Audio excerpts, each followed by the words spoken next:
le voy, les agradezco. Les Dale, ¿querés agradezco que te otra vez por... presente, Ramiro? Perdón. ¿Querés que te presente un poco? Dale. Gracias, Claudio, muy Bien, honrado. dale. Bueno, bienvenido, muchas gracias por estar en este espacio del Devino, una charla de la comunidad en diálogo intercultural Ñahui. Somos una comunidad un poco joven, 2 años, comenzamos en la pandemia, fuimos creciendo de a poquito y le pusimos Ñahui, que en lengua quechua significa ojo y garganta, en el sentido de vernos, escucharnos, transmitir nuestra sabiduría. Por eso en el día de hoy, ¿no?, agradecemos la presencia del doctor Ramiro Ávila Santamaría, que nos va a transmitir también su sabiduría a través de sus escritos. Es doctor en Sociología, Ramiro, en Sociología Jurídica por la Universidad del País Vasco, máster en Sociología Jurídica por la Universidad del País Vasco, Instituto Internacional de Sociología Jurídica, máster en Derecho por la Columbia Law School, doctor y licenciado en Ciencias Jurídicas por la Pontificia Universidad Católica de Ecuador. En el ámbito académico fue director del área de Derecho, ha sido coordinador del programa de Maestría Internacional y del programa de Derecho Penal en la Universidad Andina Simón Bolívar, y ha sido profesor principal en la Pontificia Universidad Católica de Ecuador, profesor de materias como Derecho Humano, Constitucionalismo, Sociología del Derecho, Garantismo Penal y Criminología. Bienvenido, Ramiro, agradecemos tu presencia y bueno, estamos aquí ansiosos por escuchar sobre tu tema, la utopía del oprimido. Muchas gracias. Muchísimas gracias, Claudio, por este espacio y también por esa presentación. Yo quisiera tratar de sintetizar las ideas que creo que son las más importantes del libro y quisiera dividir en 4 partecitas lo que quisiera compartir. La primera, contar las motivaciones que hubo atrás del libro. La segunda, cuál es la comprensión de la utopía que está en el texto. La tercera es este método utópico, que creo que es el libro describe el método y además está estructurado como método utópico, los capítulos.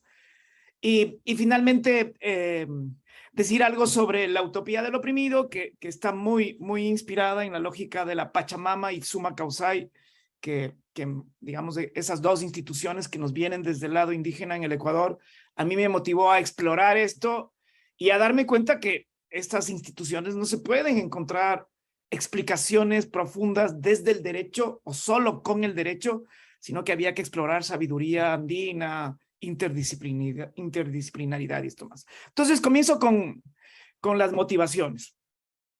La primera cosa del libro, sin duda tiene hay un tributo ahí a Paulo Freire. A mí me ha sorprendido mucho. No sé qué profesión tienen ustedes, disculpen, ¿hay juristas? Abogados y abogadas, aparte del Enrique. ¿No? Sí. No, Ramiro, no. Ya. Entonces, Socióloga jurídica. Claro, ya. tenemos a Emma, que Hola, es una... Enrique.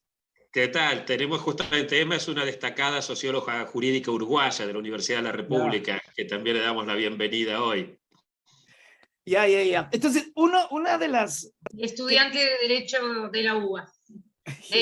Doctorado. Ya. Entonces, uno de los tributos y de las motivaciones es Paulo Freire. Para mí la pedagogía del oprimido fue muy importante, particularmente cuando trabajé en Guatemala en los años 90 y entendí muchas cosas, tanto del fenómeno revolucionario de los años 60, 70 y 80 y también de la violencia que se suscitó en Guatemala. A mí me ayudó mucho ese libro y con ese libro me abrió muchas puertas a otras cosas que pasaron en Latinoamérica en los años 60. Esto de la filosofía de la liberación, toda la cuestión de la música que se denominaba protesta, la cuestión de la teología la teología del oprimido también, y a mí me sorprendió constatar que toda esa corriente que hubo en Latinoamérica y que de alguna manera cuestionó el saber hegemónico y que obligaba, o más bien dicho, que intentó mirar desde la persona que está oprimida y desde los pueblos que están en sumisión, sometimiento, esa reflexión no hubo en el derecho. O sea, no hubo una lógica de dejar de ver que la única fuente del derecho era el Estado y que las prácticas sociales no eran consideradas ni remotamente como una posibilidad de ser fuente del derecho. Entonces, lo que pasó en la pedagogía del oprimido, que es esta cosa de darle la vuelta a la forma de enseñar. Paulo Freire decía, oigan, cuando ustedes van al campo, ojo, que ustedes tienen que ir a aprender. Esta lógica de que el profesor y el maestro es las personas que están en la ruralidad, las personas que están en sumisión, las personas que resisten, para mí es como una vuelta de paradigma enorme. Lo mismo pasaba, digamos, con la teología de la liberación, de esto de decir, oigan, se acabó esto de la iglesia institucionalizada y de que que la palabra de Dios solamente puede ser interpretada y vista desde la lógica de la iglesia, de los sacerdotes, y que puedes encontrar el mensaje de Cristo en la gente, desde la gente con sus vivencias. Lo mismo hace de alguna manera Dussel cuando da la vuelta a la historia y mira que la historia occidental es una historia incompleta y que hay una historia también en Latinoamérica que es propia, y eso pasa con la filosofía de liberación. Cuando uno encuentra o cuando uno quiere buscar en el derecho, no hay un eco parecido, no hay esta transformación. Ustedes podrán ver en los años 60 así algunas leyes de reforma agraria y cualquier cosa de estas, pero no llega a haber una lógica de que el derecho se hace desde los pueblos, desde las nacionalidades, desde el oprimido. Entonces ahí hay, digamos, sin duda un tributo a Paulo Freire y hay un intento de mirar esto que en el libro ustedes van a ver que es este momento instituyente y es esta cuestión de las prácticas, de mirar que las prácticas, ¿qué es lo que está pasando en Chile? Por ejemplo, para mí, desde la lógica del libro, todo este proyecto de constitución, uno podría decir desde el derecho formal que es una institución del Estado, que proviene de la Asamblea Constituyente, que es una institución estatal, pero a mí me parece que no se puede mirar este proceso sin el estallido social. Y claro, lo que yo intento en este libro y lo que intento ahora predicar es que ese estallido social es un momento instituyente del cual el derecho después se nutre. Obviamente esto también puede pasar desde la lógica de los lobbies que hacen las empresas transnacionales y después mueven al Estado a firmar acuerdos de libre comercio y lo que sea, pero hay un momento en lo social que puede ser emancipatorio o puede ser controlador, pero hay un momento que hay que reconocer y ese momento son prácticas sociales. La segunda motivación que tengo, y además es coyunturalmente se tornó importante, tiene que ver con los pueblos tagaeri y taromenanes. De hecho, lastimosamente el libro no publicó un capítulo sobre los tagaeris porque a los editores españoles les pareció que era muy localizado y que el libro podía tener una resonancia y una pretensión, digamos, más general y que podía circular sin problema en Latinoamérica y que poner un capítulo sobre los pueblos aislados en Ecuador podría ser... Le hacía muy largo el libro por un lado y por otro le hacía muy local. Entonces salió ese capítulo, pero ustedes van a ver que está dedicado a los pueblos tagaeri y taromenanes y para mí los pueblos tagaeris y taromenanes reflejan, digamos, de forma radical, pero radical, que otro mundo es posible. Gente que digamos con sus lanzas han logrado resistir al ejército ecuatoriano, a las empresas transnacionales rusas, argentinas, chilenas, a la estatal ecuatoriana, a las ucranianas. Entonces, y siguen defendiendo su territorio y tienen prácticas de vida, pero la familia es diferente, la sexualidad es diferente, la economía es diferente, la organización, digamos, la forma de concebir la vida, los espíritus de la selva, todo es diferente. Viven sin tarjeta de crédito, sin teléfono, sin dinero, sin hablar el español. y rechazan a todo este mundo occidental, a mí me impresiona. Y dije que es coyunturalmente importante porque la semana pasada fui uno de los abogados que defendió ante la Corte Interamericana a los pueblos Tagaeri del Ecuador, que es el primer caso de aislados que conoce la Corte. Y esta es la segunda inspiración, cuando yo quería entender esto de una utopía de otro mundo posible, pero otro mundo radicalmente posible. Los Guaraníes Tagaeri y Taromenani eran como el ejemplo, pero por excelencia.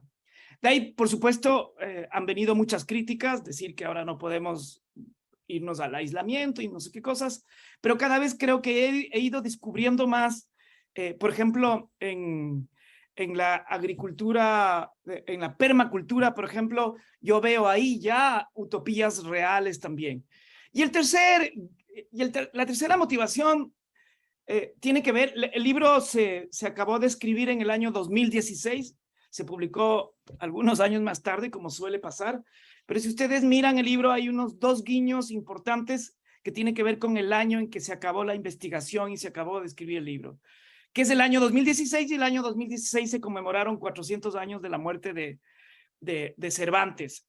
Y yo le hago un guiño enorme porque me parece que el Quijote representa una utopía maravillosa, y la utopía la locura del Quijote no era otra cosa que mirar la injusticia y desnaturalizarla, o sea, mirarla con horror, cosa que todo el mundo, digamos, la injusticia está tan cotidianamente alrededor nuestro, que normalmente no tenemos una sensibilidad adecuada para conmovernos. Eso es lo que hace el Quijote con la locura. Entonces mira a una prostituta como una doncella, mira a un niño que le están latigando en un árbol como un tipo absolutamente víctima del abuso del poder. Mira en la escena del Galeote una injustificación por parte del Estado o del monarca para condenar a la gente, privarles de su libertad. Y entonces el Quijote lo que hace es mirar con unos ojos diferentes y ver la injusticia brutal que había alrededor de lo que él estaba viviendo mientras estaba caminando. Y esa mirada, digamos, ahora aún es así. Si tú miras la injusticia y tratas de dar soluciones radicales, eres un loco.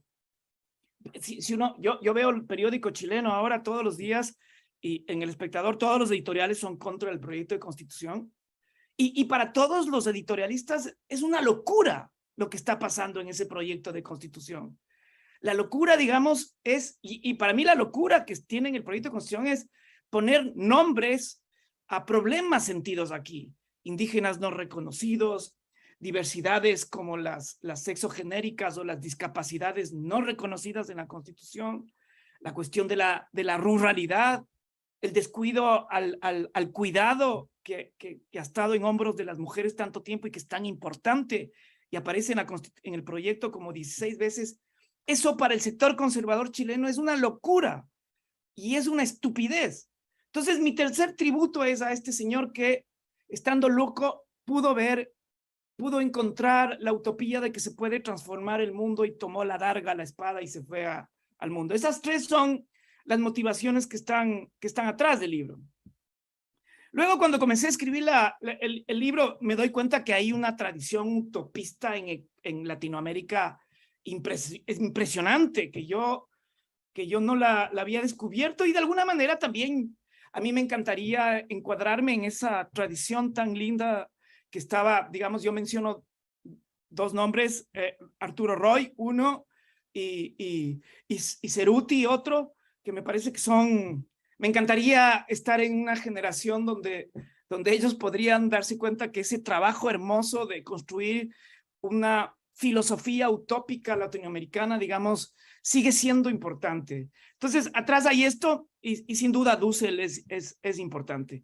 En la tipología, en la concepción de la utopía, yo utilizo a Paul Ricoeur, que me pareció, a mí me aclaró tanto este señor las ideas de distinguir utopía con lo que es la la ideología y luego tratar de aclararme y en síntesis, digamos, de todas. Entonces, claro, cuando uno lee qué es la utopía según Galeano, qué es la utopía según no sé qué, claro, y uno mira las tipologías que Ricoeur hace, y es muy fácil identificar qué discursos están atrás de la utopía.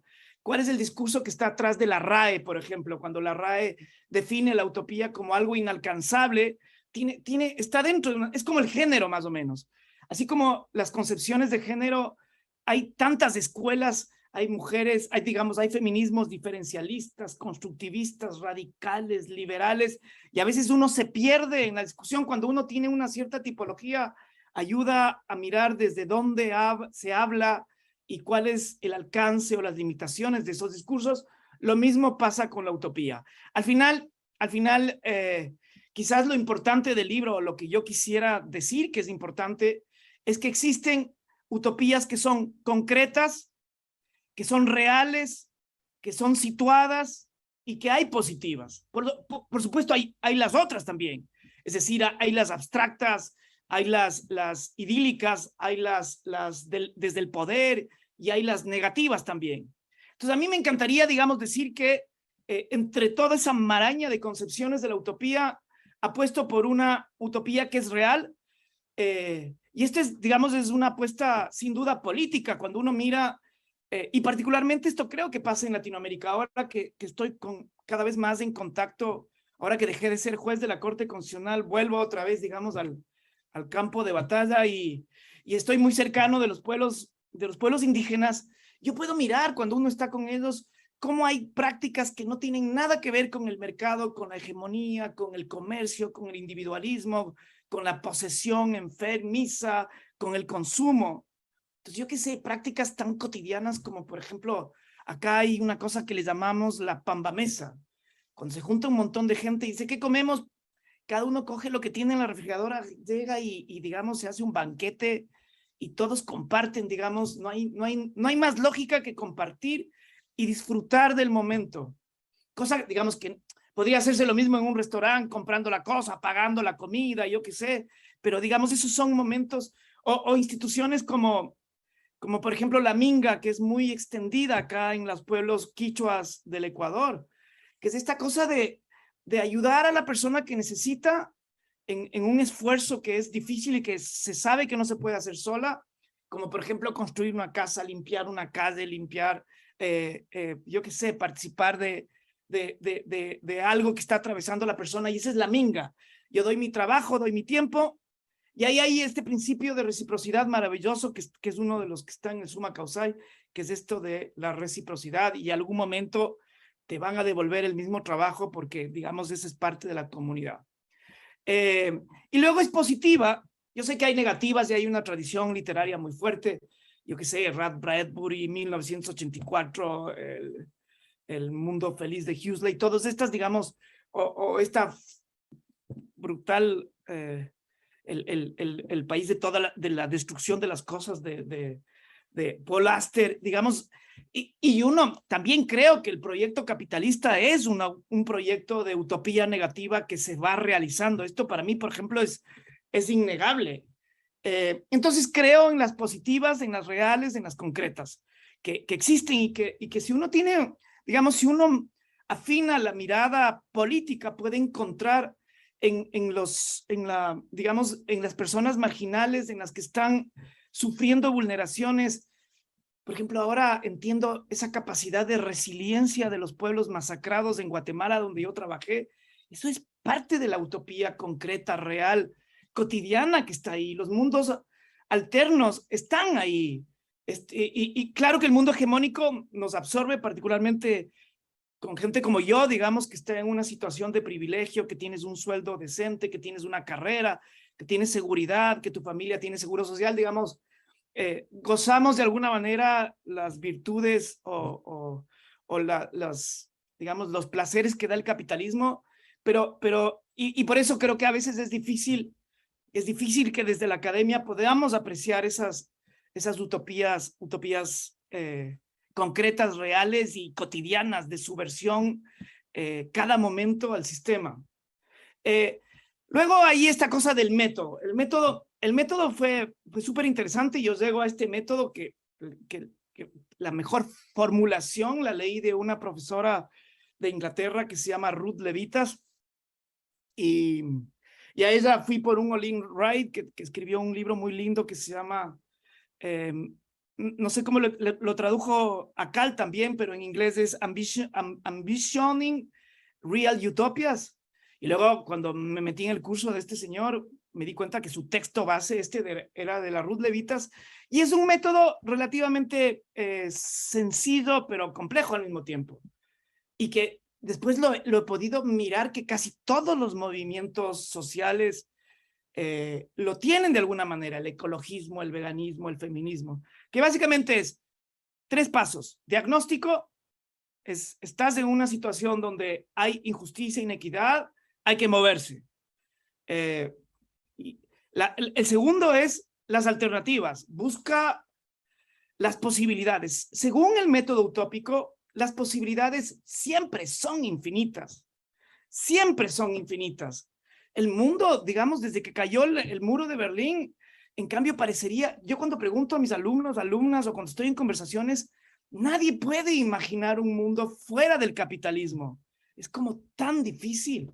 Por eso estos momentos constituyentes como el que está viviendo Chile, donde hay tantas instituciones y categorías que te sacan del capitalismo, la naturaleza, lo común, el buen vivir.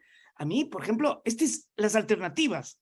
Es el segundo paso, pero la clave es que siempre son infinitas, siempre son infinitas. Y luego, el tercer paso, que Ruth Levitas y todos están conscientes de que es el más difícil, es el camino hacia la transformación. Y ahí hay como metáforas bonitas. Al final del libro ustedes van a encontrar la metáfora del mapa, que es una metáfora de Olin Wright, en donde menciona las estrategias y las complejidades que uno puede hacer frente al sistema que está hegemónico. Y si ustedes miran el libro, digamos, está dividido en 3 partes, hace un diagnóstico sobre el capitalismo, plantea alternativas, básicamente yo tomo 2. Mi proyecto original era mucho más ambicioso, pero el tiempo ya no me daba, que era tomar las instituciones indígenas que están en la Constitución ecuatoriana y que son consideradas como heréticas por parte del constitucionalismo tradicional. Y esas básicamente eran la Pachamama, el Summa Causai, la plurinacionalidad, la interculturalidad, la justicia indígena y la idea de derechos colectivos. Por ejemplo, acá hoy salió un editorial acá en Chile, en El Espectador, sobre lo barbárico que es reconocer que pueda existir una justicia fuera del Estado. Y entonces yo intentaba hacer eso, al final solo me quedé con el Summa Causai y la Pachamama. Entonces hay una crítica tenaz, bueno, quizás en algunas cosas muy injustas. La una es el racionalismo científico. Yo tengo que admitir que desde que se publicó el libro, o más bien dicho, desde que acabé de escribir el libro hasta ahora, me he pasado leyendo cuestiones de física, de química, de biología, porque estoy con una lógica de intentar decir que si se reconocen los derechos de la naturaleza y que eso se toma en serio, entonces el sistema jurídico de la especie humana tiene que adecuarse, adaptarse al sistema de las normas de la naturaleza. Es lo que un surafricano le llamó el derecho salvaje, y que tiene mucho que ver con la idea de lo común y estas cosas. Entonces, leyendo la física, entonces cuando uno dice, ¿cuáles son las leyes de la naturaleza? La una entrada sin duda es buscar desde la lógica del saber ancestral, que al final llegan a lo mismo. Y la otra, que tiene mucho que ver también con mi formación súper occidental y elitista también, porque me formé mi maestría en la Universidad de Columbia en Estados Unidos y luego hice mi doctorado en la Universidad del País Vasco, entonces tengo una cabeza, digamos, racionalista, epistémica, occidental. Pero me ha fascinado saber cómo, y también de entender esa complejidad de la física cuántica, de la biología, de la química contemporánea, y darme cuenta, ustedes van a ver en el libro, hay unas, es muy iconoclasta con el racionalismo científico. Si lo volvería a escribir ahora, lo cambiaría y digamos, lo metería más en una lógica de interculturalidad, porque al final, por ejemplo, esta idea de la energía y del movimiento y esto que ven los chamanes desde toda la vida, cuando se toman ayahuasca, que te ven el aura en tu cabeza, digamos, ahora es científicamente, sabemos que donde hay movimiento hay radiación. Entonces, o pensar que las piedras tienen energía. Ahora sabemos, digamos, estamos viendo con la ciencia, podemos predecir la composición química de los planetas precisamente por eso que los chamanes pueden ver. Entonces, ahí hay una cosa. Entonces, con el racionalismo cambiaría un poco. La colonialidad, sin duda, hay un tributo a Quijano ahí, que es un pensador que le admiro mucho. Y luego, y en esto sí no me arrepiento de nada, el capitalismo sí me parece que es un desastre de sistema político, económico y social. O sea, esta lógica de que el lucro es digamos, como el principio motor y la competencia individual, me parece que es el que está ocasionando todos los desastres del mundo contemporáneo. Y cuando uno mira en perspectiva histórica, el capitalismo, por ejemplo, recién leí un libro de Polanyi que me encantó, que se llama La Gran Transformación. Y Polanyi, por ejemplo, logra demostrar lo difícil que fue para el capitalismo salir de un sistema en donde la tierra tenía una concepción distinta y no de propiedad individual, sino una lógica más de subsistencia, que tiene que ver con la lógica rural y un montón de valores que había antes que se mete el capitalismo, como por ejemplo antes en Europa era vergonzoso el ser rico. Esto pasa todavía en las comunidades indígenas, en algunas aquí de Ecuador, en donde el prioste de las fiestas es un tipo que quema la riqueza para igualarse con el resto. Eso, según Polanyi, le tomó 300 años, desde el 1500, desde la acumulación temprana hasta la primera revolución industrial. Eso fue miseria, violencia, despojo.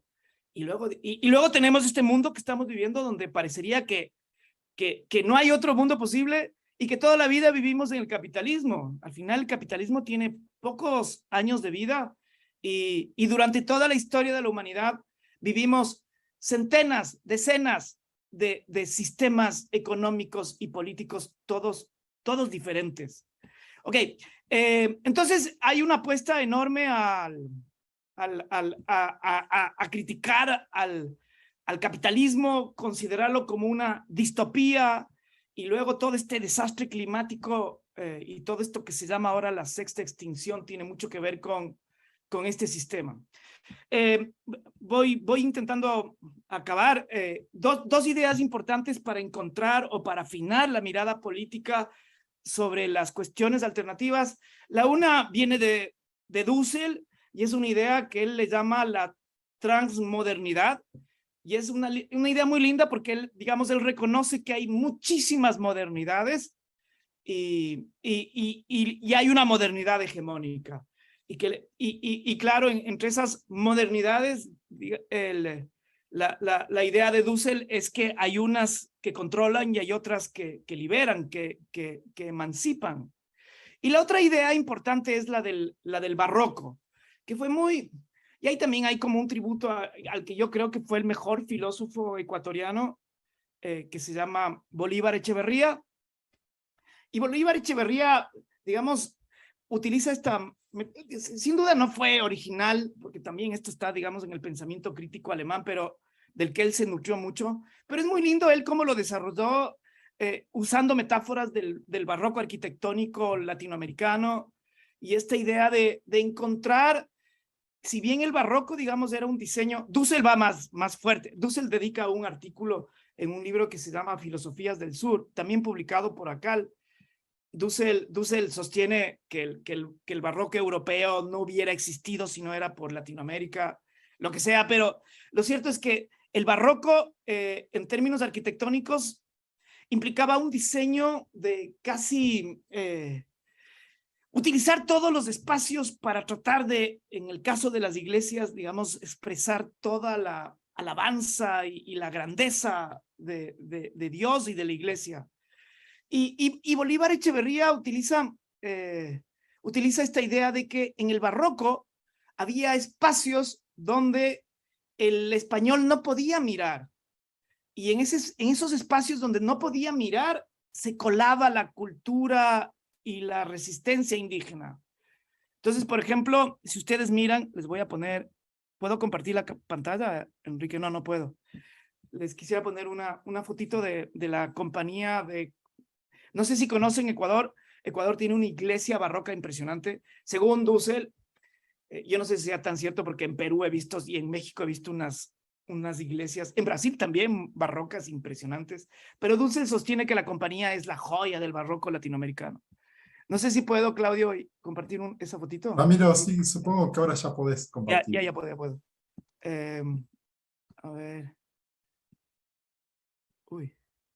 A ver, no sé. A ver, espera. Quiero ver si es que...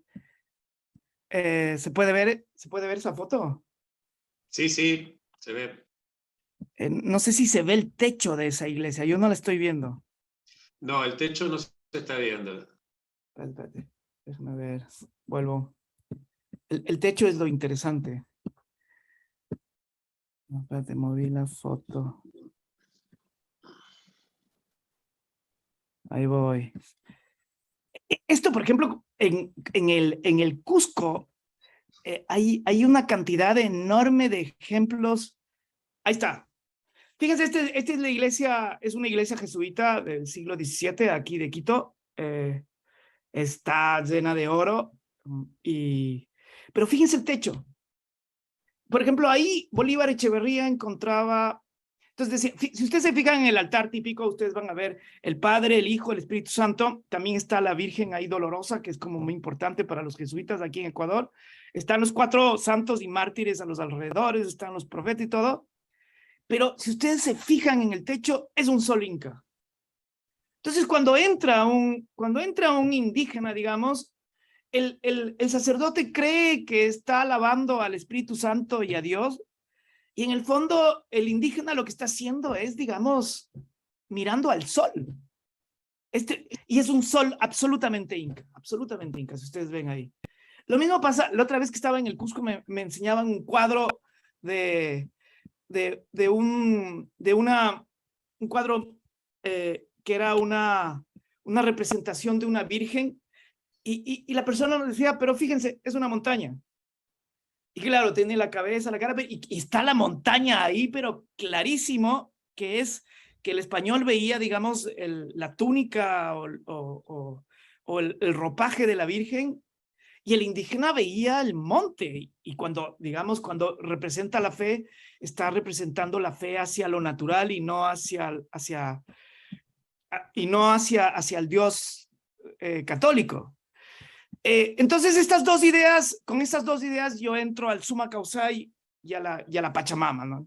Y ahí ustedes van a ver, yo desarrollo algunas cosas y trato de hacer un diálogo intercultural, decir que, por ejemplo, y la Constitución de Ecuador permite esto porque dice la Pachamama o derechos de la naturaleza, que para mí, por ejemplo, es esa frase que está tanto en el preámbulo como en el artículo 71, para mí dice, oigan, jueces, ustedes pueden irse al saber ancestral, Pachamama, o pueden irse al saber occidental, derechos de la naturaleza.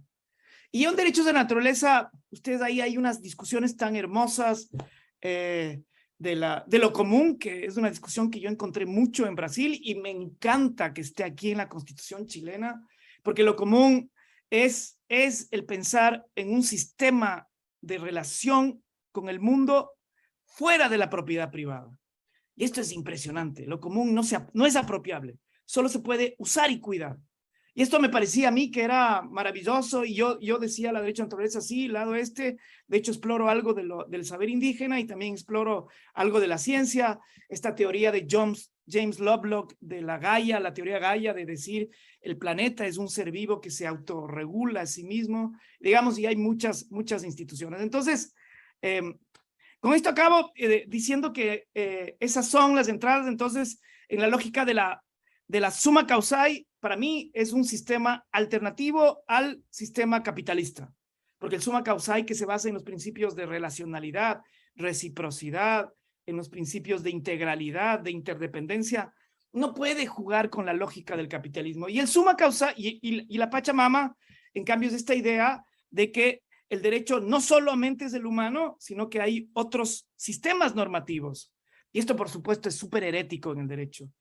Hay otros sistemas normativos y tiene que haber otro sistema de legitimidad. Cuando, por ejemplo, el ser humano hace un transgénico, está vulnerando uno de los principios fundamentales de la vida, según Maturana, que es el de la autopoiesis o el de la autorreproducción. Entonces, cuando Monsanto altera una semilla y impide que pueda dar fruto o que pueda, y que tengas que comprarle a la empresa, por ejemplo, ahí para mí hay una violación a los derechos de la naturaleza, y ese derecho humano de la libre empresa tiene que estar sometido a esas normas de la naturaleza, porque al final rompe el equilibrio y acaba tarde o temprano afectando a la misma especie. Esto es, quizás ya me demoré, sí, media hora estoy. Esto, Claudio, quisiera dar como así como una mirada general del libro y de mis motivaciones. Ramiro, muchas gracias. La verdad que hay millones de aportes que fui anotando aquí, ¿no? Y bueno, después en el transcurso quizás de la charla que habilitamos ahora, comunidad, gente, aquellos que quieran participar en la charla pueden levantar la mano o pedir la mano por el chat, ¿no? Así que abrimos este espacio, ¿sí? Enrique, dale. Bueno, en primer lugar, querido Ramiro, muchísimas gracias, obviamente, por esta exposición magnífica. Una propuesta, el capítulo sobre los tagaeris, si no lo has publicado ya, por supuesto, están a tu disposición las páginas de cualquiera de las revistas de la editorial Poliedro, o depende de su extensión, si querés publicarlo como separata, también para nosotros va a ser obviamente un honor con esto. Qué lindo, gracias. Después, además voy a estar ahora, si Dios quiere, en enero, justamente invitado por el rector de la Católica de Ecuador, por el amigo Ponce, en la estación que ellos tienen en Yasuni. Así que bueno, después conversaremos porque me interesa muchísimo especialmente el tema, ¿no? Hay dos o tres cositas que quisiera, más que preguntar, comentar para proponerte un diálogo. Primero, me alegro mucho la relativización que haces de tu crítica al racionalismo científico que se nota en el libro. Yo mientras lo leía me acordaba que en México, en la maestría en Derechos Humanos de San Luis Potosí, tuve una alumna boliviana que era bióloga. Y justamente ella estaba estudiando los derechos de la naturaleza en esta clave, ¿no? Y me acordaba de la importancia de pensar desde ese racionalismo cuando podemos descolonizarlo con otras cuestiones. Segundo, el método de Ruth Levitas nos resuena mucho en esta comunidad al método ver, juzgar, actuar, que es el propio de la teología de la liberación y que desde la teología de la liberación lo incorporamos en la filosofía de la liberación. Tercero, justamente una de las críticas que dentro de un grupo, que bueno, cuando nos veamos la próxima te cuento con más detalle, pero que estamos conformando.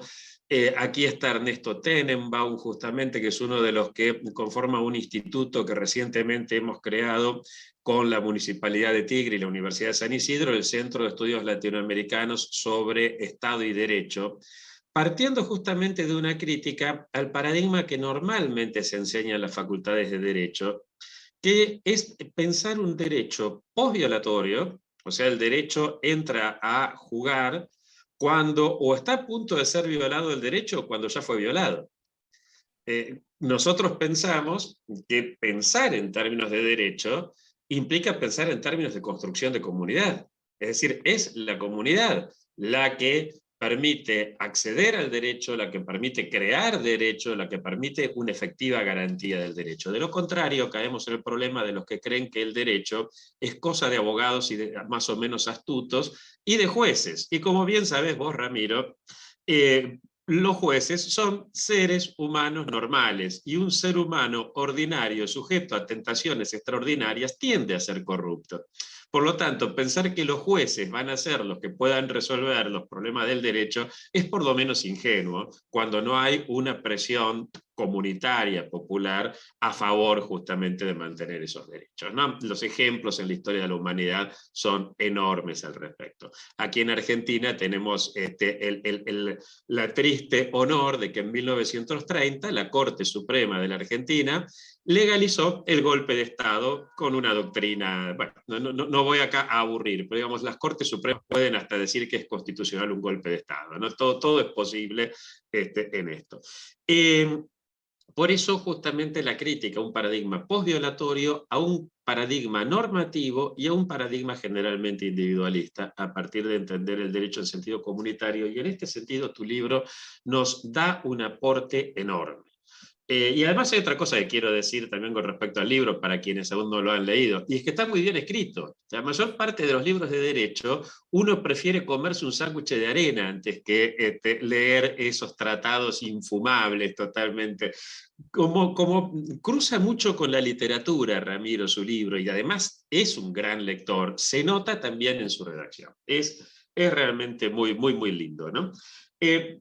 Dos avisos para la comunidad que vale la pena. Acá tengo uno de los libros que Ramiro citó, Derecho Salvaje. Creo está publicado por Universidad Andina y creo que también está online. Me parece que está online, ¿no?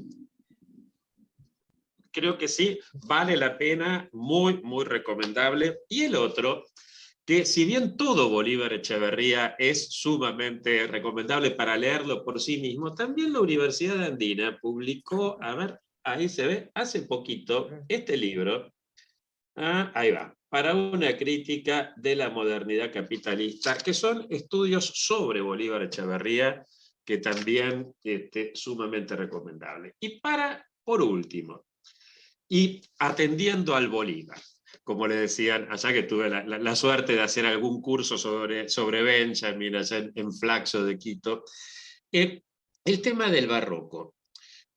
Vale la pena recordar que hasta el siglo XIII,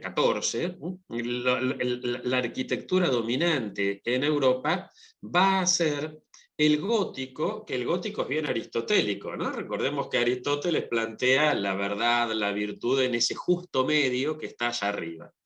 Frente a esto, el retorno de Platón, después de la caída de Constantinopla, cuando van los arquitectos y teólogos y demás neoplatónicos, pasan a Europa, entonces el retorno de Platón nos pone las cúpulas, nos pone, ¿no?, esa idea platónica de la esfera como perfección. Pero la Reforma va a plantear en Europa la crisis, tanto Platón como Aristóteles parten de la idea de un centro. En cambio, la Reforma nos pone que hay un centro en Roma y otro centro en otro lado. Es decir, la forma típica del barroco va a ser la elipse. La planta elíptica la podemos ver claramente en cualquier edificio barroco, pero también vamos a ver que Kepler va a darse cuenta de que las órbitas son elípticas porque ya tiene una mentalidad barroca. El tema del barroco europeo es que es un barroco que no sale de Europa, que está discutiendo siempre dentro del cristianismo, el cristianismo católico o el cristianismo protestante. Pero cuando ese espíritu barroco, en parte de la mano de los jesuitas, viene a América, los centros van a ser Europa y América. Entonces, por eso es tan difícil reconocer qué tiene en común el barroco de esa maravilla arquitectónica que vos mostrabas recién de la iglesia de los jesuitas de Quito, con mucho del barroco europeo. Bueno, además de la elipse, lo que diferencia es justamente que mientras el barroco europeo quiere mostrarlo todo, aquí lo fascinante es lo que oculta, ¿no? Y esos guiños que va haciendo. Ahí hay algo que creo que es muy interesante. Y por último, recordar que mientras los que creen que existe el individuo, pero no la sociedad, no lo colectivo, tienen a la libertad como valor fundante, esa libertad que son capaces de decir mi libertad termina donde empieza la de los demás, con lo cual el otro no es nada más que un estorbo a mi libertad, suelen ser los grandes defensores de la propiedad privada. Quienes creen que lo que existe es lo colectivo, pero no el individuo, existe el proletariado, existe el pueblo, suelen tener a la igualdad como valor fundante y para ellos lo importante es la propiedad colectiva. Quienes creemos en la fraternidad, quienes pensamos que no hay padre ni madre que nos dicte las leyes, sino que todo es motivo de conflicto, como cuando Rómulo se pelea con Remo, Caín con Abel, vamos a pensar que la propiedad es eminentemente común. Y por lo tanto, no hay una naturaleza que define cómo es la propiedad, sino que es resultado de conflictos. En este momento, muchos de nosotros estamos siguiendo tu charla gracias al software libre. El software libre es propiedad común. Es decir, hay un retorno de la propiedad común que nos lleva paradójicamente a advertir cómo los conceptos que encontramos, en mi caso he trabajado más la filosofía andina que descubrí con ustedes hace 20 años allá en Quito, donde también leí por primera vez a Arturo Andrés Roy, de la mano de Enrique Ayala. Aquí en Argentina yo no lo había leído, lo leí allá. Y por cierto, ahí tenés unas ideas. Ahora quiero meterme más en la filosofía amazónica, que para mí recién la estoy descubriendo ahora y tu libro en este sentido ha sido para mí un aporte enorme. Así que bueno, estas ideas nada más como para romper un poco el hielo y nuevamente muchísimas gracias por tu brillante disertación. Gracias, Enrique. No sé si, Claudio, escuchamos otras reacciones o sugieres que reaccione al comentario de Enrique. Ramiro, sí, mientras vas reaccionando, quizás alguno va levantando la mano y vamos participando. ¿Te parece? Me parece.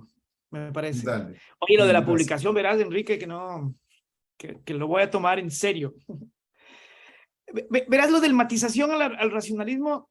Otra cosa que yo me he dado cuenta leyendo a estos físicos y a estas mentalidades increíbles como Newton, Faraday, Einstein, es que realmente eran unos tipos no solamente que contemplaban la naturaleza, sino que la respetaban. Entonces, yo decir tan airosamente que eso es una cosa así como, no tiene mucho sentido. Yo estoy fascinado con la capacidad de contemplación que me ha dado la física, por ejemplo. Ahora creo que entiendo, gracias a la biología, el proceso de fotosíntesis, por ejemplo. Y puedo fascinarme con eso. Lo de la luz, los fotones, la física cuántica, el colapso del efecto de onda, todo eso me fascina. Y ahora miro las estrellas con mucho mayor respeto después de leer cosas de la astrofísica y de entender un poco esa historia del universo de hace 13.800 millones de años. Y la verdad es que sí, eso es un desenfoque inadecuado en ese libro. Oye, estoy absolutamente de acuerdo. Ver, juzgar y actuar es un método utópico clarísimo, clarísimo. Y se empata con el diagnóstico, la búsqueda de alternativas y la transformación que es actuar.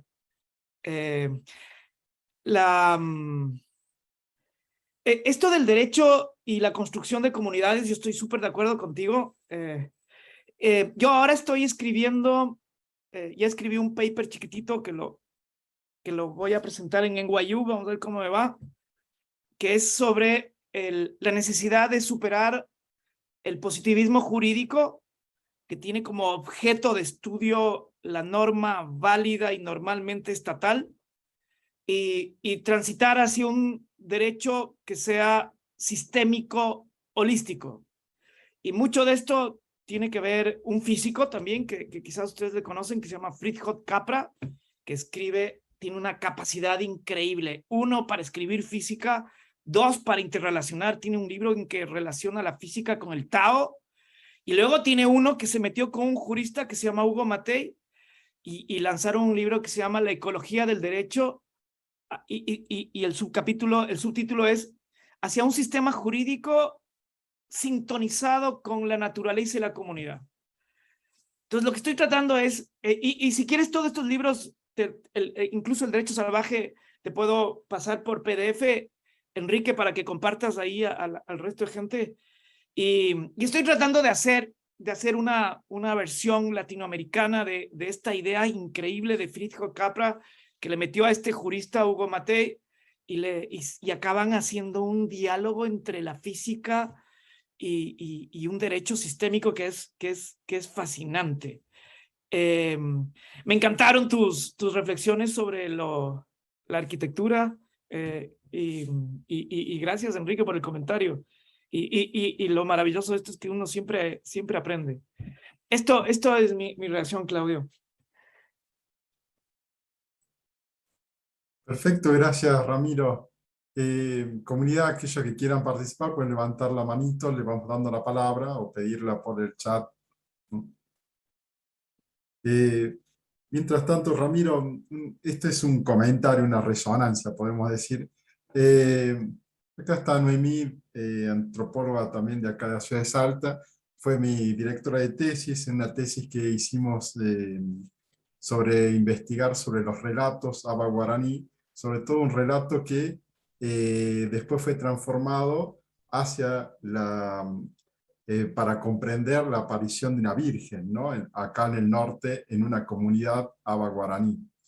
Me interesaba esta cuestión del barroco que tomás vos como sistema de resistencia también, pero cómo los relatos, ¿no? Ahí nosotros en nuestra investigación poníamos en tela esto también, cómo los relatos, ¿no? Después transformado, claro, porque la resistencia tiene un punto, digamos, ¿no?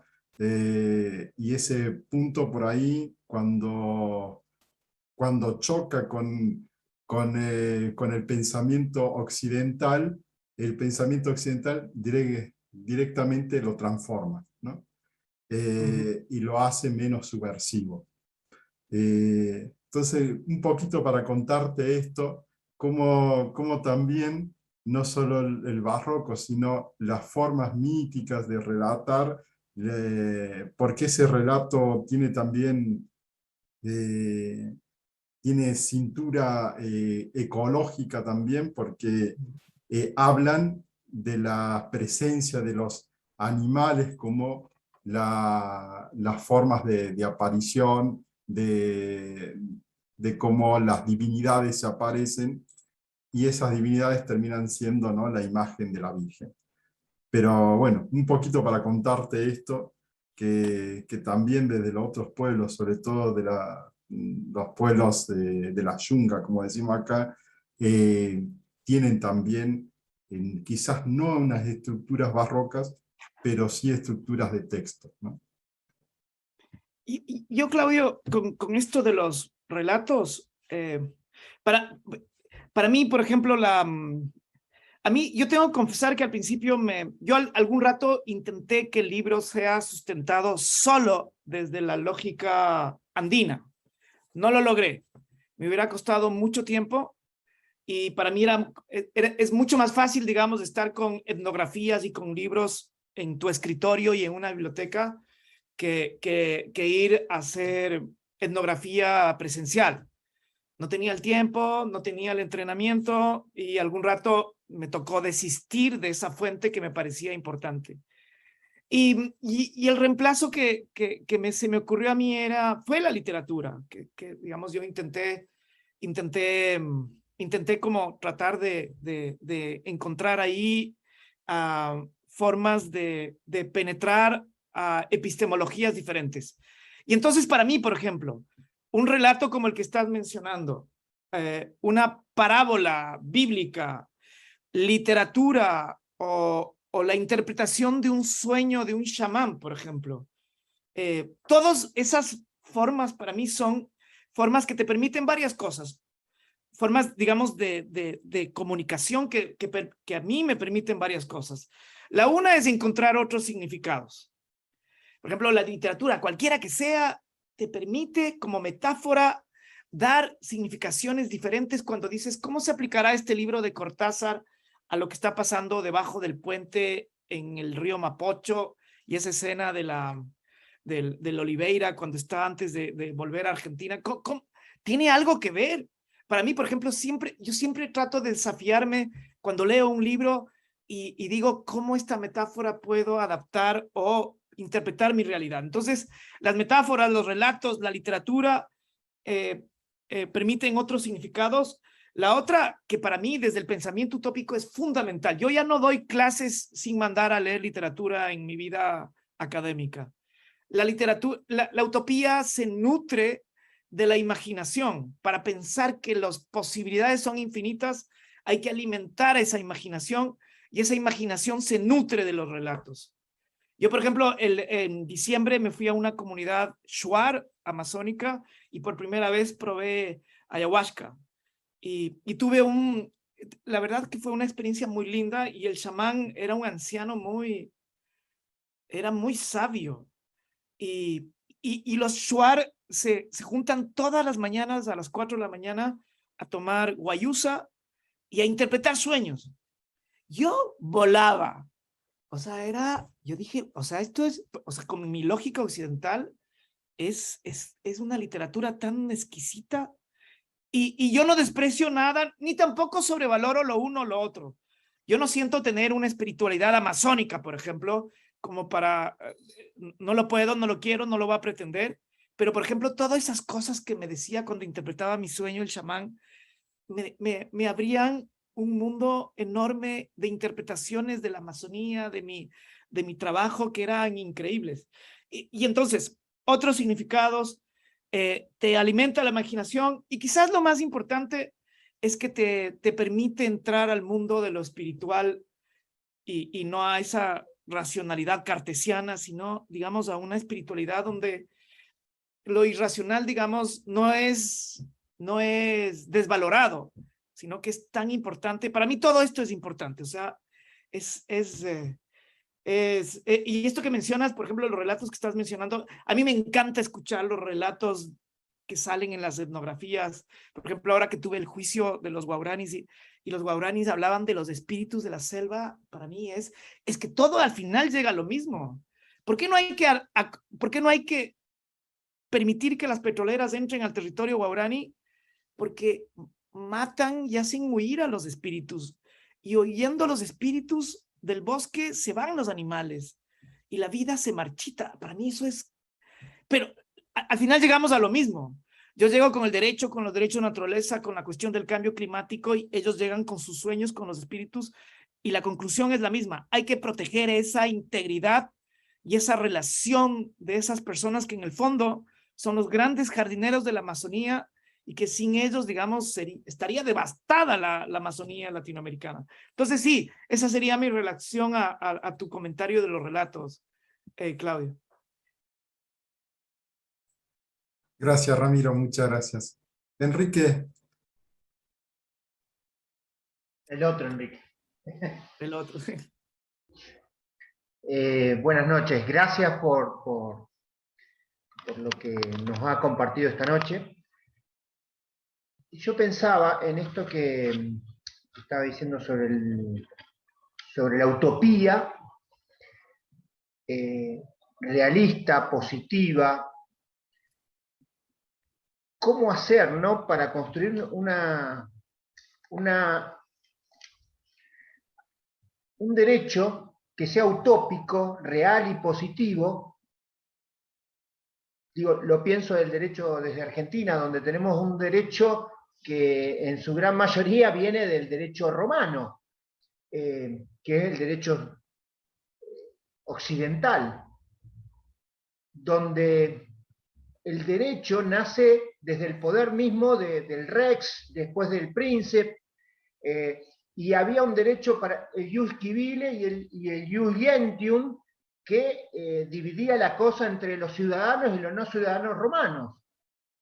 Y toda la instauración de quienes llevaban adelante la potestad de juzgar. Acá en Argentina podemos decir que los grandes juristas y quienes han armado el derecho también, no sé, por decir el derecho civil, Dalmacio Vélez Arfiel, después de la modificación que Borda le hace en el 69, y la última modificación al derecho civil, donde más de una vez se ha hecho a código cerrado directamente, o sea que no se puede revisar nada y aprobar de esa forma. O sea, un derecho desde el poder mismo y para ellos, ¿no? O para cierto sector, que beneficia siempre a cierto sector. Donde hablamos de un derecho donde a veces se juzga al ladrón de gallina y se lo mete en cadena perpetua, y aquellos que saquean el país y que por lo menos lo endeudan con 54.000 millones de dólares y nos clavan a todos los argentinos a sufrir, o a gran parte de los argentinos a sufrir la pobreza, están libres y son considerados como señores. Y por otro lado tenemos este derecho o esta forma de mirar la vida de los pueblos originarios desde lo comunitario, donde es una utopía que uno la quiere pensar de otra forma, pero donde justamente ese derecho romano que vino llega a América desde España, nos ha esclavizado y nos ha hecho rendirnos ante esta pretensión universal de ser eurocéntricos, ¿no? ¿Cómo creamos esta nueva utopía? ¿Cómo la hacemos realidad más allá de las palabras? Que esa es la cuestión. Y donde no quede en un ámbito siempre tan académico y tan acotado de algunos que pensamos o tenemos una mirada distinta de la realidad y donde parecemos unos locos románticos y quedamos ahí. Desde ya, muchas gracias.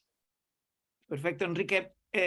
Yo te contestaría con dos experiencias personales. La una, como juez de la Corte Constitucional del Ecuador que fui, y la otra, digamos, como vecino en el conjunto donde estoy viviendo.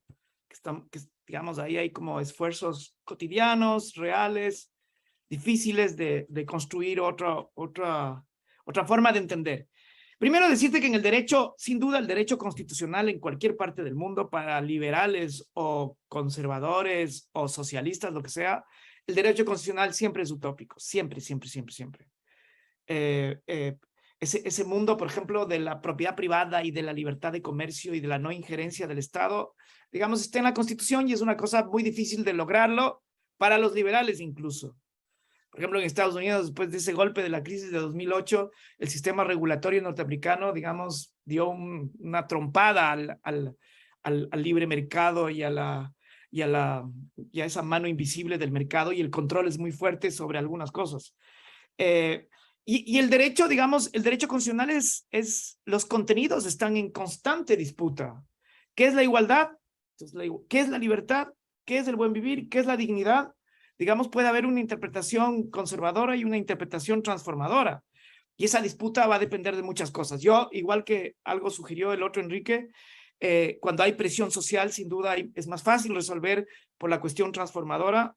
Pero igual, digamos, cuando uno tiene concepciones menos ancladas en el status quo, puede disputarlo. Yo, por ejemplo, en la Corte Constitucional, te cuento dos cositas que intenté hacerla. La una es como en el libro aparece la idea de la práctica social. Yo intenté en varios casos, al final, digamos, no lo logré, pero no lo logré en términos como me hubiera encantado hacerlo formalmente, pero lo logré en términos de resultado. Por ejemplo, un caso que es el madres embarazadas en el sector público. Una de las cuestiones que salió en la audiencia, que a mí me impactó mucho, fue que las mujeres contaban que para dar de lactar tenían que meterse en el baño. Y una señora se atrevió a decir: en el lugar donde caga la gente, yo doy de lactar. Y a veces apesta. Y entonces yo dije, esto para mí es la fuente del derecho. Y fui con eso, digamos, yo establecía Normalmente tú tienes que poner la regla del derecho cuando haces la sentencia basado en un precedente, basado en la Constitución o basado en una regla que el juez construye, yo qué sé. Y yo le puse a esta señora como fuente, ¿no? Y entonces mis compañeros y compañeras dijeron, oye, pero esto no. Entonces digo, verás, la regla es, o sea, el problema es que esta señora es la que me mueve a mí a establecer que se establezcan en todos los lugares públicos lactarios, decentes, dignos, que esto está pasando en Ecuador. Y ya casi las instituciones públicas tienen lactarios. Pero yo les decía a mis compañeros y compañeras, la fuente del derecho es de esa señora, esa mujer que fue embarazada. No es Alexi, no es Dworkin, no es el presidente, no, es la señora. Y al final acabó siendo una cita secundaria, pero digamos, hubo la disputa, ¿me entiendes? Entonces se puede disputar que la voz de la gente esté ahí. También me pasó en un caso que se llama Manglares. En ese caso de Manglares, la ratio salió de Maturana y su vaina de la autopoiesis. Y yo le rendía, digamos, un tributo a Maturana en el pie de página. Y mis compañeros y compañeras decían, saca eso, eres juez, es juez de cierre, es órgano de cierre, puedes decir tú porque tienes la autoridad. Le digo, pero eso es idea de Maturana. Esto no es ensayo académico. Digamos, pero, y la otra que me pasó fue con la voz de un afrodescendiente que hablaba sobre la importancia de los manglares. Al final igual quedó como una cita de Obiter, digamos, que es de estas citas retóricas que hay en las sentencias, pero digamos, disputaba esto. Si bien no aparecía que la ratio decía este señor que se llama, este afrodescendiente que vive en un manglar ecuatoriano, que se llama Paolo Realpe, pero yo hacía notar que ese era para mí el jurista que me estaba dando la ratio. Y digamos, esto ahí pasa estas cosas. Si tú miras la sentencia de Manglares, vas a ver un párrafo ahí que es del 103, que es Maturana a la vena. Y no me dejaron sacar él porque no me dejaron poner el nombre de él porque decían que él no compareció, que él no hizo amicus, que no había forma, evidencia, no sé qué. Y yo dije, ok, pero digamos, ahí esto, se puede lograr aun cuando la formalidad no lo permita. Y la otra experiencia tiene que ver con la comunidad donde yo estoy viviendo. Yo me volví a vivir al centro de Quito. Me separé de mi esposa y estoy viviendo ya 3 años en el centro de Quito. Y ahí estamos haciendo un esfuerzo súper importante de construir comunidad. Y la lógica de construir comunidad es establecer vínculos. Yo he vivido toda la vida en Quito, en departamento, desde que salí de mi casa. Nunca conocí a mi comunidad, nunca. Máximo saludabas, pero... Y ahora yo decía, ok, construyamos comunidad. Y para construir comunidad hay que hacer vínculos. Y para hacer vínculos hay que darse el tiempo. Y está pasando. Digamos, ya hay esta cosa de que hay ciertas reglas, hay una solidaridad increíble, las casas se abiertan, la gente tiene las llaves de las casas. Es como, hay cosas que están pasando. Y también aceptaron un reglamento que tiene un matiz de derechos, tiene un eje transversal de derechos de la naturaleza increíble. Por ejemplo, no se puede utilizar pesticidas, el reciclable, hay que dividir la basura, hay que ahorrar el agua, es un espacio amigable para los animales. Por ejemplo, en el reglamento está que los guardias son parte de la comunidad y tienen derecho a voz en las asambleas y hablan y todo. Entonces, digamos, hay un esfuerzo. Yo digo, ahí estoy construyendo una utopía real, cotidiana, concreta, que es diferente a lo que ha sido mi experiencia siempre como inquilino en departamentos en la ciudad. Y se está logrando, digamos, es como, o sea, es posible lo que quiero decir esto. Por un lado es posible, aunque no lo reconozcan formalmente, que las ratios de las sentencias vino de una mujer embarazada que dio de lactar en un baño y de un señor comunero que vivía en un manglar. Y por otro lado, digamos, cuando uno hace el esfuerzo de dar tiempo, digamos, se puede construir vínculos. No sé si te contesto, Enrique, pero creo que sí es posible en nuestra cotidianidad.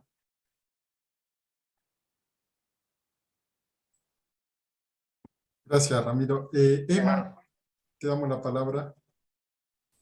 No, cortito, vine a escucharlos más que nada y bueno, le agradezco a Enrique del Percio que me convocó.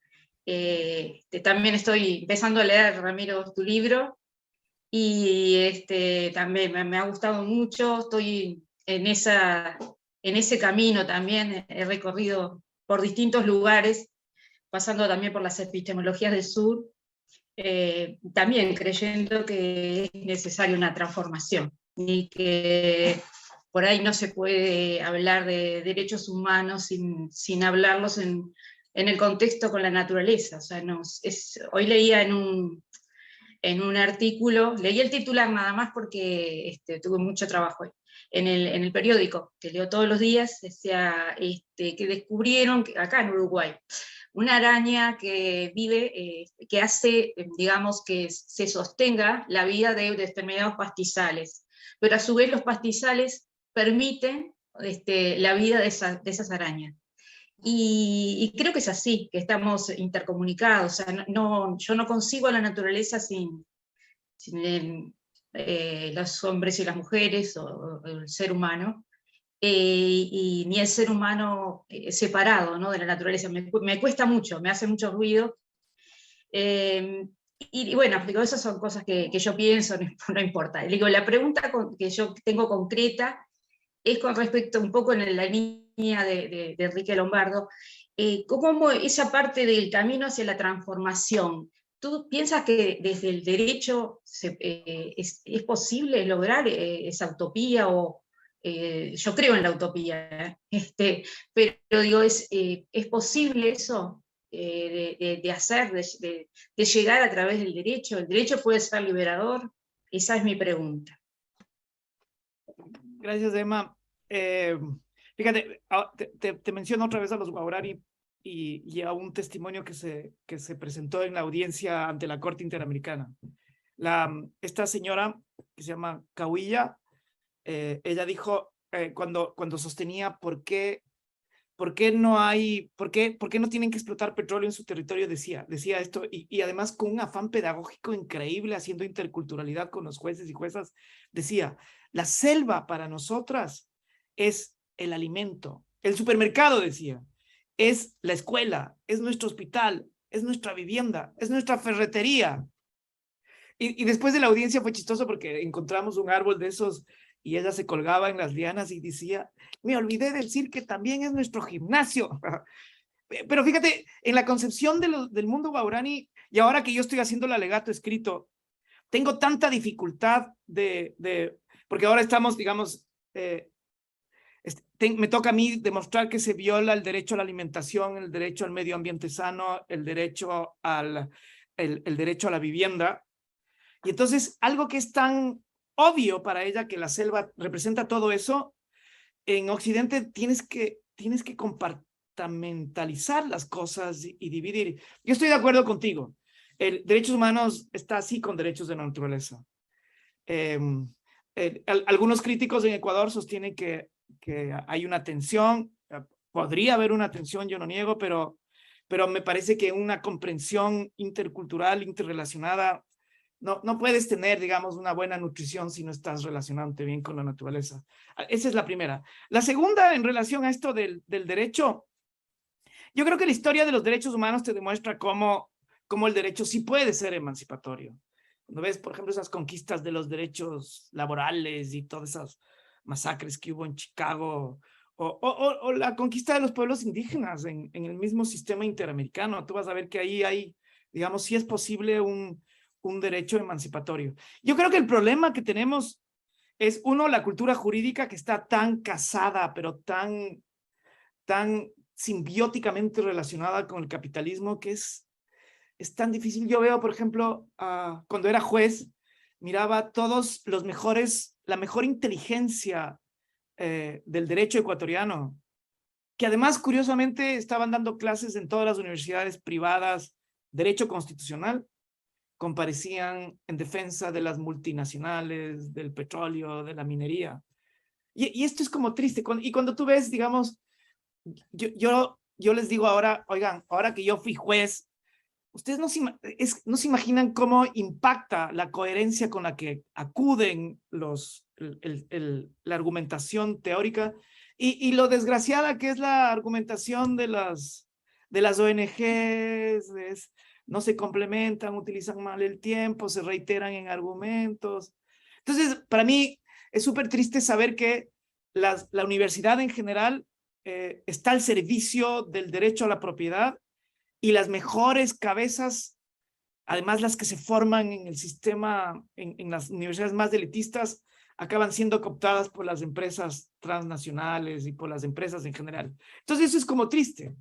Y ahí hay un obstáculo enorme. Entonces los juristas no nos permitimos, porque no es rentable, reflexionar sobre el oprimido, sobre otras fuentes del derecho, sobre el derecho emancipador, para que sea hegemónico. Ni siquiera la universidad pública. Entonces es como triste, pero es posible. O sea, yo siento que las conquistas son lentas, pero históricamente demuestran, por ejemplo, la relación, por ejemplo, de esa corte Warren en los años 60 y el movimiento de derechos civiles y Luther King es evidente. El New York Times contra Sullivan, el Brown contra el Board of Education, y hasta llegar al Roe, que fue el último, todo tiene que ver con movimientos sociales. Entonces, sí es posible la transformación. El problema es que si no hay una sociedad civil organizada que pueda presionar y hacer que los jueces en ese status quo puedan, ahí hay un problema porque lo otro vence. O sea, pero sí creo que es posible, Emma.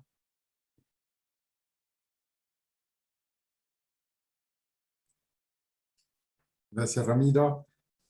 Comunidad, ¿alguno más? ¿Tenemos espacio para alguna intervención más?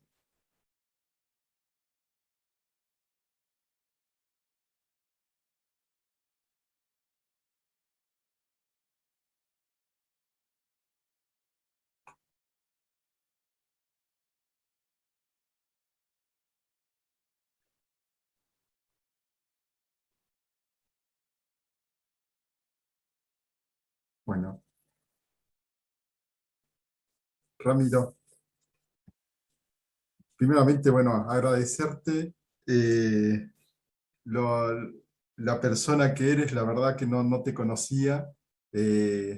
Comenzamos a leer tu libro en la comunidad y conocerte así, la verdad que es una alegría enorme, ese entusiasmo que compartía a la hora de transmitir tu sabiduría. La verdad que nos llena mucho, por lo menos a mí me llenó mucho de alegría y también de esta curiosidad de seguir viendo, y agradecerte también esa sencillez que tenés de transmitir el mensaje y hacerlo tan claro, ¿no? Y la verdad que esta idea de la justicia, del derecho que tiene que abrirse también a estos panoramas e incluir en esa transformación, como decía Emma, la pregunta de Emma, incluir la sabiduría de los pueblos originarios como alternativa utópica, la verdad que para nuestra comunidad es genial. Así que, Ramiro, la verdad también me agarró la curiosidad de estas experiencias que tuviste, que también en la selva amazónica, de esa espiritualidad, de conocer las interpretaciones de los sueños, que la verdad hablábamos de derecho y de repente nos vamos hacia ese lugar de las interpretaciones de los sueños. Bueno, sabes que nosotros tenemos como un ritual, y se llama, por eso este encuentro se llama De Vino una charla. Aunque quizás no interpretamos los sueños, pero sí interpretamos los lazos de cariño y afecto que quiere transmitir esta comunidad, y en eso nosotros celebramos tu vida y tu sabiduría, ¿no? Festejando con un pequeño vaso de vino, ¿no? Así que, Ramiro, comunidad, ¿no? Muchas gracias por haber participado. Gracias. Saludamos y agradecemos tu sabiduría, Ramiro. Muchas gracias. Muchas gracias. Gracias. Gracias, Claudio, Emma, William, Gracias, Ernesto, Ramiro. Jorge, Enrique I y Enrique II, Noemí, Y Gerardo, Gracias. un honor enorme haber sido escuchado por ustedes y compartir con ustedes. Gracias, Enrique, por la invitación. Oh, gracias a vos, Ramiro. Realmente abrazo fue enorme. valiosísima tu interpretación de estas realidades que nos toca vivir, ¿no? Yo creo Y que además, en esto de la diversidad y la unidad de los pueblos, creo que es lo valioso, ¿no? De saber escuchar al otro y saber tener esta comprensión, ¿no? De las culturas distintas a las nuestras y que son tan valiosas o más que las nuestras.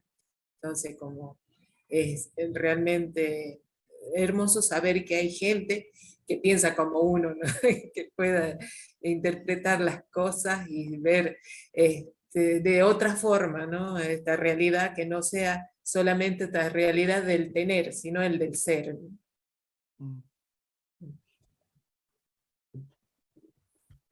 Bueno, muchas gracias, comunidad. Abrazo. Estamos haciendo. Gracias, gracias. Saludos a todos. gracias. Chao, chao. Pues,